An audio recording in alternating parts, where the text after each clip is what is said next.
சர்வமங்கள மாங்கல்யே சிவே சர்வார்த்த சாதகே சரண்யே திரியம்பகே கௌரி நாராயணீ நமோஸ்துதே. ஓம் நமச்சிவாய. மேன்மைகள் சைவ நீதி விளங்குக உலகமெல்லாம்.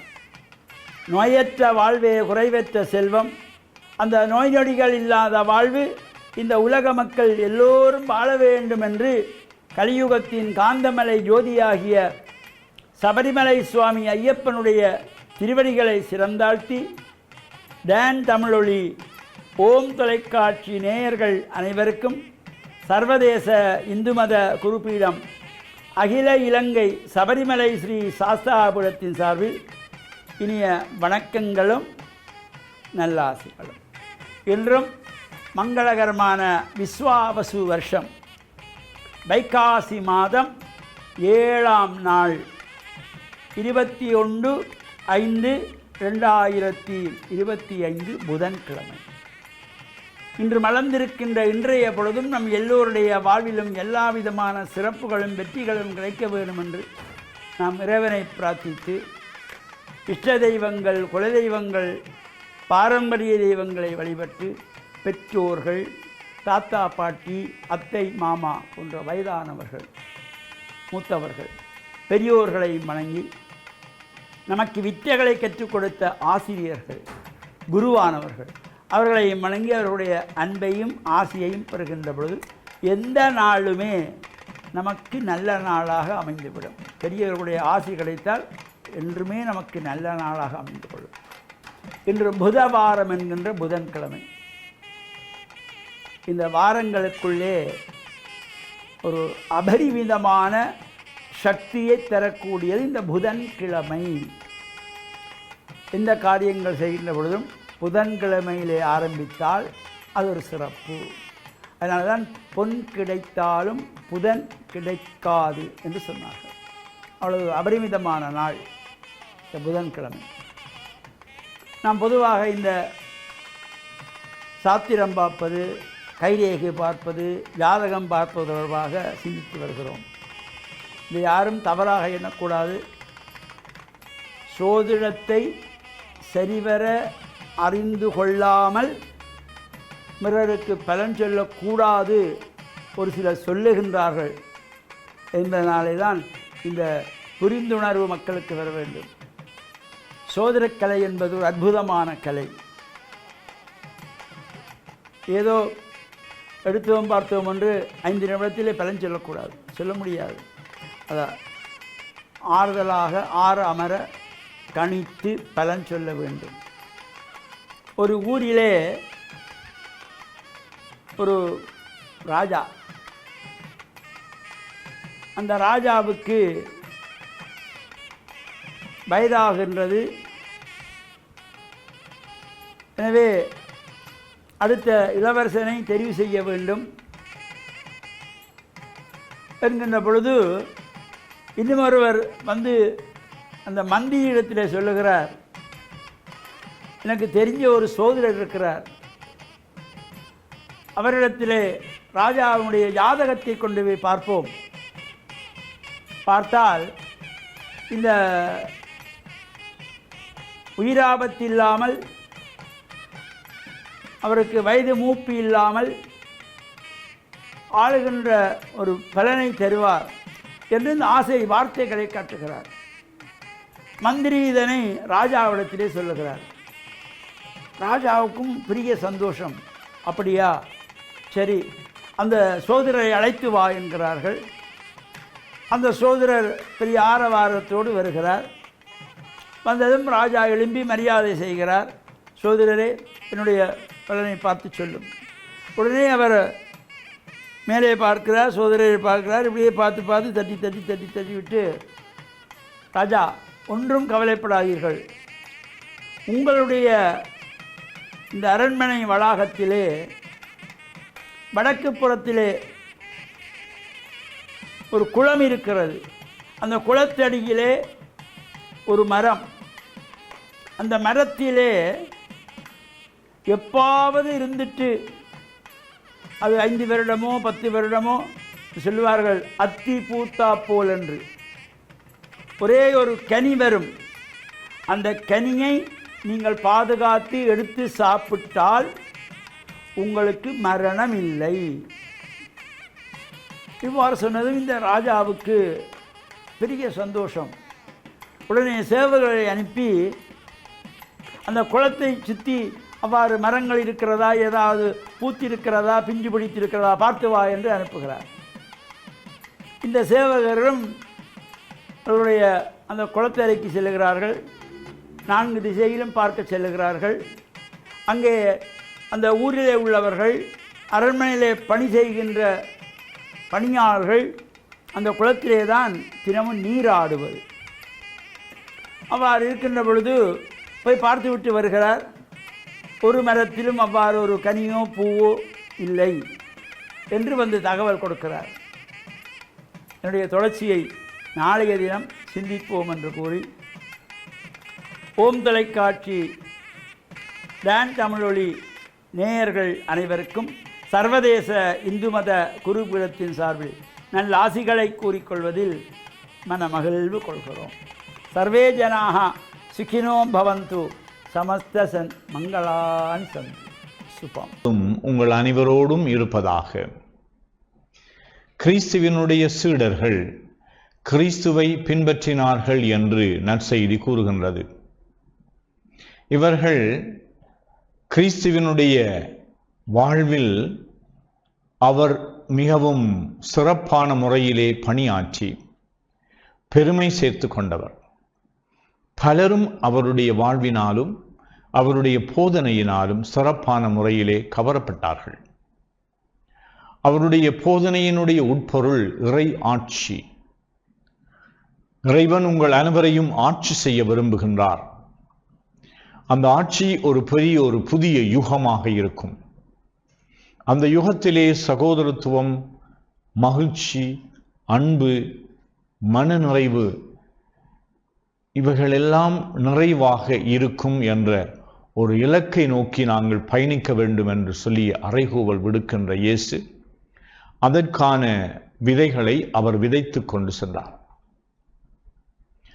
ஆனால் இந்த சீடர்கள் இவரை பின்பற்றுவதன் முக்கிய நோக்கம் அவருடைய வாழ்வில் அவர் கண்ட வெற்றிகளை, அவருடைய போதனைகளிலே அவர் கொண்ட பெரும்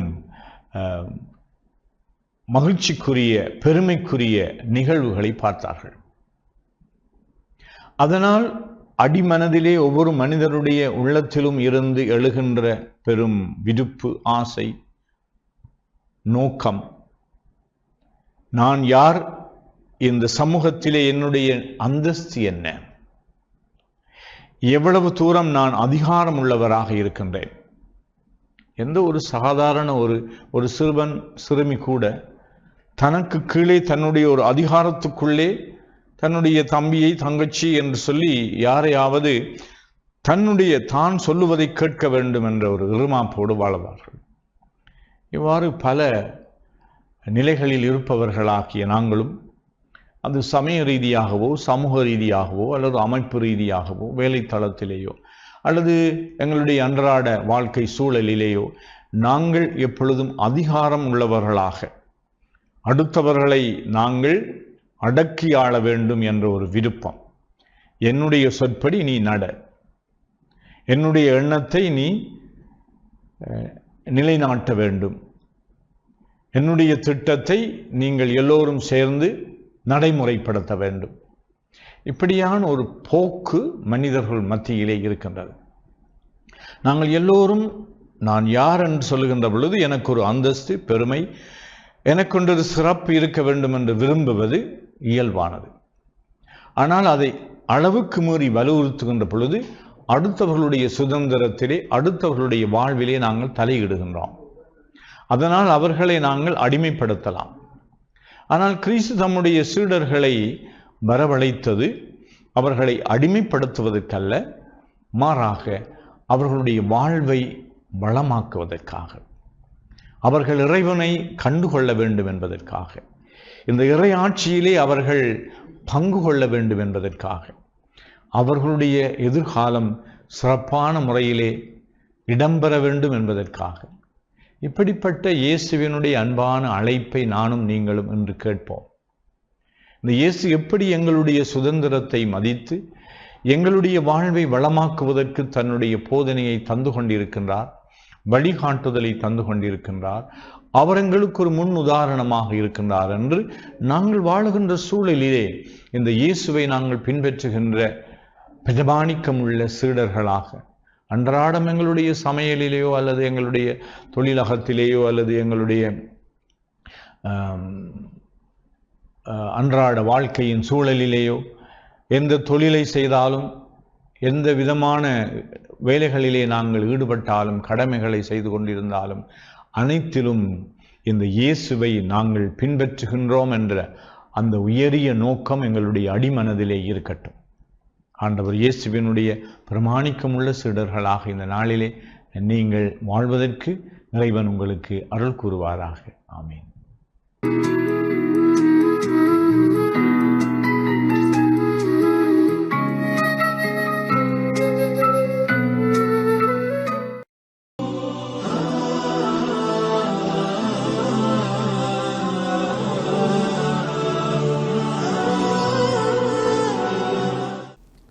அல்ஹம்துலில்லாஹி ரப்பில் ஆலமீன் வஸ்ஸலாத்து வஸ்ஸலாமு அலா முஹம்மதின் ஸல்லல்லாஹு அலைஹி வஸல்லம் வ அலா ஆலிஹி வஸஹ்பிஹி அஜ்மஈன் அம்மா பாத். அன்புள்ள வாசகர்களே, நேயர்களே, இன்றைய காலை பொழுதை ஒரு நல்ல பொழுதாக ஆரம்பித்து வைக்க வேண்டும் என்ற நற்செய்தியை உங்களுக்கு நான் சொல்லிக்கொள்வதில் மகிழ்ச்சி அடைகிறேன். எல்லா சமயங்களும் மனித சமுதாயத்துக்கு போதிக்கக்கூடிய ஒரு நல்ல பண்பாடு தான் பிறர் மீது பொறாமை கொள்ளக்கூடாது. பொறாமை என்பது மனித சமுதாயத்தில் இருக்கின்ற தீய பழக்க வழக்கங்களிலே மிக மோசமான ஒரு பழக்கம். அதே நேரத்தில் நடைமுறையிலும் கூட இந்த பொறாமையால் சமுதாயத்துக்கு நஷ்டம்தான் ஏற்படுமே அல்லாமல் எந்த விதமான நன்மையும் ஏற்படக்கூடிய வாய்ப்பு இல்லை. அதனால் இஸ்லாமிய மார்க்கம் என்பது பொறாமை கொள்ளுதல் என்ற இந்த தீய இந்த செயலை மிக மோசமாக கண்டிக்கக்கூடிய ஒன்றாக இந்த இஸ்லாமிய மார்க்கம் இருந்து கொண்டிருக்கின்றது. ஏனென்றால் இந்த பொறாமை கொள்வதனால் அடுத்தவர்களை விட எந்த வகையிலும் நாம் உயர்வடைந்து விட முடியாது. எப்பொழுதும் நமது உள்ளங்கள் செத்த உள்ளங்களாக, நமது உள்ளங்கள் பிறர் துர்நாற்றம் அடைக்கக்கூடிய உள்ளங்களாகத்தான் நம்முடைய உள்ளங்கள் இருக்கும். அத்தகைய தீய செயலிலிருந்து நமது சமுதாயத்தை நாம் பாதுகாத்து கொள்ள வேண்டும். திருமறை குர்ஆனிலே அல்லாஹு தஆலா சொல்லுகின்ற அந்த நேரத்திலே இந்த பொறாமை என்பதை பற்றி சொல்லும்போது அல்லாஹ் சொல்லி காட்டுகின்றான், அம் யஹ்சுதுன நாஸ அலா மா ஆத்தாஹுமுல்லாஹ் மின் ஃபத்லிஹி. அல்லாஹு தஆலா தன்னுடைய அருட்கொடைகளிலிருந்து யாருக்கெல்லாம் கொடுக்கின்றானோ அதனை பார்த்து இவர்கள் எதற்காக பொறாமை கொள்கிறார்கள் என்று பொறாமைக்காரர்களை பற்றி அல்லாஹ் தனது திருமறை குர்ஆனிலே சொல்லி காட்டுகின்றான். அதனால் இறைவன்தான் மனிதனுக்கு கொடுக்கிறானே அல்லாமல் மனிதனுடைய சக்தியை கொண்டு எதுவும் அவனுக்கு கிடைப்பதில்லை. அதனால் இறைவன் என்ன சொல்கிறான்? நான் கொடுக்கிறேன். நான் கொடுக்கும்போது அதை பெற்றுக்கொள்ளக்கூடியவனுக்கு அதை எடுத்துக்கொள்வதற்கு உரிமை இருந்து கொண்டிருக்கின்றது. அந்த நேரத்திலே அவனுக்கு கிடைப்பதை பார்த்துவிட்டு வேறொருவன் அதற்காக ஏன் பொறாமை கொள்ள வேண்டும்? அவர்களும் என்ன செய்ய வேண்டும் என்றால் அதே இறைவனிடத்திலே அதுபோல தனக்கும் தருமாறு கேட்க வேண்டுமே அல்லாமல் அந்த இறைவனால் கொடுக்கக்கூடியதை பெற்றுக்கொள்ளக்கூடியவர்கள் அடையக்கூடிய உயர்வை பார்த்துவிட்டு அதற்காக பொறாமை கொள்வதை இறைவன் தடுக்கின்றான். இதனால் எந்த நன்மையும் ஏற்படக்கூடிய வாய்ப்பும் இல்லை. பொறாமையின் மூலமாக அடுத்தவனுக்கு நாம் தீங்கு செய்வதனால சமுதாய ரீதியாக நஷ்டம் ஒன்று ஏற்படுவதை பார்க்கின்றோம். உதாரணத்துக்கு ஒருவன் வியாபாரத்திலே முன்னேறி கொண்டிருக்கின்ற நேரத்திலே பொறாமையின் காரணமாக அவனை வீழ்த்துவதற்கு முயற்சி செய்தால் அவனும் வீழ்ந்து விடுகிறான், அவனை வீழ்த்துகின்ற இவனும் வீழ்ந்து விடுகின்றான். சமுதாயத்துக்கு கிடைக்கக்கூடிய பொருளாதார ரீதியான உயர்வும் இல்லாமல் மக்கள் நஷ்டத்துக்கு ஆளாகி விடுகின்றார்கள். அவனிடத்திலே தொழில் புரிகின்றவர்களும் நஷ்டத்துக்கு ஆளாகி விடுகின்றார்கள். அவனால் உதவி பெறக்கூடிய மக்களும் துன்பத்துக்கு ஆளாகி விடுகின்றார்கள். இதனால் பொறாமையின் காரணமாக ஒருவனை வீழ்த்துவதால் சமுதாயத்துக்கு நஷ்டமே அல்லாமல் எந்த இலாபமும் இல்லை. நபிகளார் ஸல்லல்லாஹு அலைஹி வஸல்லம் அவர்கள் பொறாமை விஷயத்திலே ஒரே ஒரு செய்தி சொன்னார்கள்.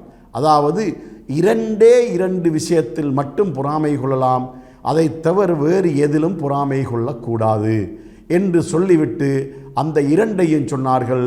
ஒருவனுக்கு நிறைய செல்வம் இருக்கின்றது, அதனை கொண்டு அவன் மக்களுக்கு நிறைய பொருளாதார ரீதியாக உதவி செய்து நன்மை அடைந்து கொண்டிருக்கின்றான் என்பதை கண்டுவிட்டால், அதை காணக்கூடிய ஒருவன் என்ன முடிவுக்கு வர வேண்டும் என்றால், நானும் இவனை போன்று அதிகமான பொருளாதாரத்தை தேட வேண்டும், இவன் செய்கின்ற இதே மாதிரியான நன்மையான காரியங்களை இவனை விட நான் அதிகமாக செய்ய வேண்டும் என்ற எண்ணத்தோடு அவன் பொறாமை கொள்ள முடியும். அதே போல ஒரு அறிவாளியை பார்த்து பொறாமை கொள்ள முடியும். எப்படி? ஒருவன் அறிவு ரீதியாக முன்னேற்றமடைந்து சமுதாயத்திலே மிகப்பெரிய ஒரு அந்தஸ்தை அடைந்து கொண்டிருக்கின்ற அந்த காட்சியை பார்த்துவிட்டால், இவனைப் போல அல்லது இவனை விட அதிகமாக நானும் கற்க வேண்டும், நானும் இவனை விட சிறந்த பதவிகளை அடைய வேண்டும் என்று ஒரு எண்ணம் கொண்டு அவன் பொறாமை கொள்ள முடியும். இதனை நபி அவர்கள் பொறாமை என்று எதற்காக சொன்னார்கள் என்றால், இது ஒரு போட்டி மாதிரியான ஒன்று என்பதனால்தான் இதற்கு பொறாமை என்ற ஒரு கருத்தை சொன்னார்களே அல்லாமல், யதார்த்தமாக பார்த்தால் இது பொறாமை அல்ல. இது அடுத்தவனை விட தன்னை ஊக்கப்படுத்தி முன்னேற்றத்தை காணுவது என்பதுதான் இதனுடைய யதார்த்தம் என்பதை நாம் விளங்க வேண்டும். இதை தவிர உள்ள வேறு எந்த காரணங்களிலும் எவருடனும் நாம் பொறாமை கொள்ளக்கூடாது. பொறாமை நமக்கு வீழ்ச்சியைத்தான் ஏற்படுத்துவே அல்லாமல் ஒரு நாளும் உயர்வை ஏற்படுத்த மாட்டாது என்பதை நாம் கவனத்தில் கொண்டு, பிறர் செய்யக்கூடிய பிறர் அடையக்கூடிய உயர்வுகளை பார்த்து நாம் மகிழ்ச்சி அடைந்து அவருக்காக இறைவனிடம் பிரார்த்தனை செய்கின்ற நட்பண்புடையவர்களாகவே நம்மை ஆக்கிக் கொள்ள வேண்டும். இதனையே நமது சந்ததிகளுக்கும் சிறார்களுக்கும் மாணவ மாணவிகளுக்கும் நாம் உணர்த்த வேண்டும் என்பதை கூறி இந்த காலை பொழுதிலே உங்களிடமிருந்து விடைபெறுகிறேன். வாஹிர் தஅவானா அனில் ஹம்துலில்லாஹி ரப்பில் ஆலமீன்.